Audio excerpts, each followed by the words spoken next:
All right, 1.5, Introduction to Geometric Proofs. So it's not so much that we're going to be writing proofs in this section as it is that you're going to be just kind of like working through like how you would identify why you were proving something was justified or not. And so let's kind of work through and kind of see what pops up here. So as we look at this, we see that we've got these different properties that have been provided to us for this particular situation. And writing these down and having these in your notes so that we can apply them to the problems is kind of our key thing. And wrapping our heads around this idea that like this is what justifies what we did in this particular step, even though at this point you probably just like think of it as like second nature, that oh, if I wanted to solve this thing for A, I would subtract C from both sides. Or if I wanted to, solve this thing for A here, I would add C to both sides. So it's just like this idea that if you're doing this, like something to get to a spot where you're solving it, maybe you've just like naturally been like taught that this is like how you do it. This is the algorithm, like inverse operations and so forth. But these are actually the reasons why. So making sure that like when you're looking at the situation inside the homework problems, you're like, okay, in this case right here, I would use the addition property to be able to get out of that, or to use the subtraction property to get out of that. Then we have our a little bit more. We go further into algebraic properties of equality. And so we have reflexive property. Reflexive property is just saying that like, we can justify this statement by saying that the left-hand side is equal to the right-hand side. We have the symmetric property, which is basically saying that A is equal to B. If A is equal to B, then we know that B is equal to A. We have the distributive property. And so just like the distributive property you might use is when you're solving an equation, we would distribute that A quantity through to each one inside the parentheses.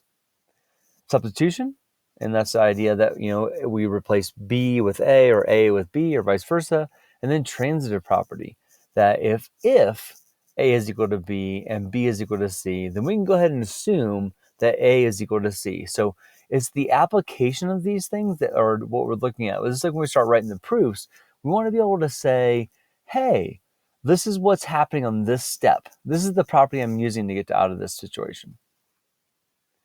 All right, so here's some examples, which property of equality justifies each conclusion? So in this case right here, we see that we would add 3 to both sides. So this is like that idea I was talking about, like if you're solving an equation, maybe you haven't you just knew that the inverse of subtracting was to add, and so that's called the addition property of equality. So you added 3 to both sides, you got to that statement. Boom, you're justified your step. So that's the idea with proofs, is that we have to be able to justify the thing that we're doing. And that's what these problems are going to be, is like I've put this the postulates and theorems and things like that. So you're going to be pulling from those up to section 1.5 to be able to say, this is what I did on this problem to justify this step. In this case, on letter B, we could, like, if you were just solving this problem based upon like what you've learned like through your whole career, you probably just said the inverse of multiplying is to divide. So that's called the multiplication property of equality. And that is that, the opposite of multiplying is to divide. And so you divide both sides by 2.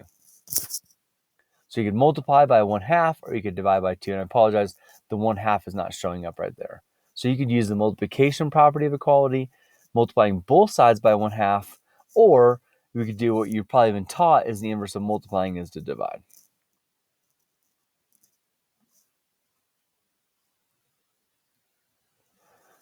Then we have like some properties that basically like with inequalities, and these are kind of like a key thing to write down, because this is this idea that like if I have a situation where I have an A value that's greater than my B value, and then obviously this makes perfect sense. If you add C, so let's say 2 to both of those, then it's still A is greater than B, or vice versa. That if you have A is less than B and you add some quantity, let's say 3 onto A and C, then you're still going to have the same relationship where A is going to be less than B. We have the subtraction property of inequality, and that is that if you start off and you have an A is greater than B and you subtract 2, let's say, from both of them, there's still going to be the same inequality, and vice versa going the other way. So that's just like a justification for our type of scenario.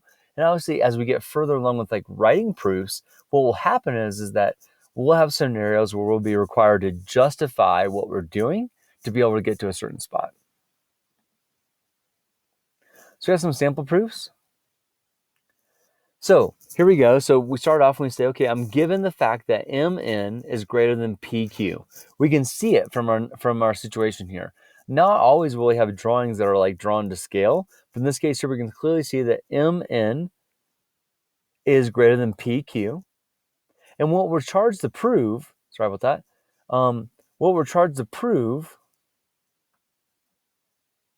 sorry about that. What we're charged to prove is that MP, so MP is going to be greater than NQ. So this is going back and looking at this idea that we're going to be adding on something to this inequality. So we're adding something on or taking something away.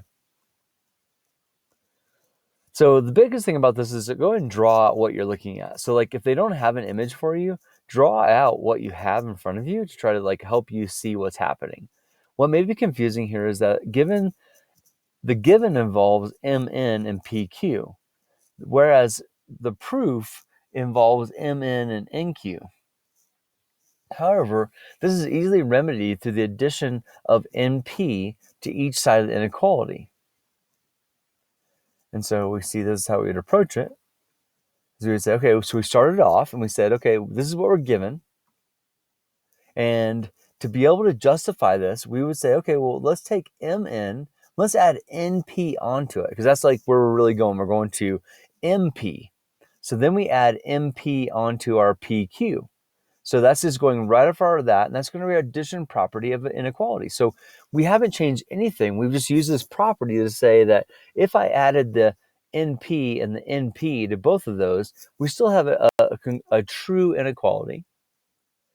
At that point, we can then start substituting things in. We can start like simplifying things. So we can say MN plus MP is equal to MP, and MP plus PQ is equal to NQ. Segment addition postulate. So that's just coming from our list of postulates that we have. Then we can say that MP is greater than NQ. So that's a substitution. So we've substituted in this statement going up here to the top. So we're going back to MN and MP and NQ and PQ, but because we have this substitution situation where we're working our way backwards.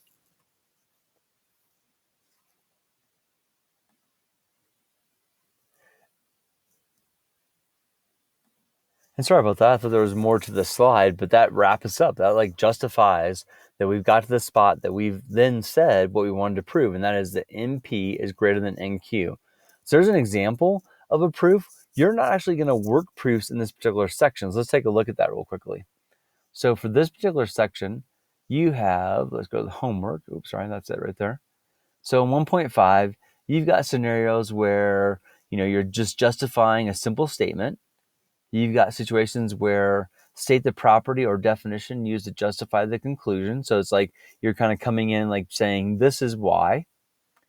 We've got scenarios where you're just like going through and given information to draw a conclusion based upon a stated property or definition. So you're just like justifying this particular thing. We're not writing out whole things, I don't think, on number 11. Let's take a look at that. So 1.5, number 11. Nope, you're just writing out like simple statements for each one. And you just kind of work your way through. When you do get further on, you are writing out, like starting to practice filling in the reasoning for the proofs. And so like that's a great practice for you to kind of see like how would you structure your proof? Like how would you justify each step? So they've given you the step and you have to provide reasons, or they've given you the reasons and you have to give the statements that like tie in with that. So that's good practice for you to kind of see like how you're going to approach those. So grapple with these, reach out if you have any questions. Please don't hesitate to reach out like for any kind of questions about the problems. And that's 1.5.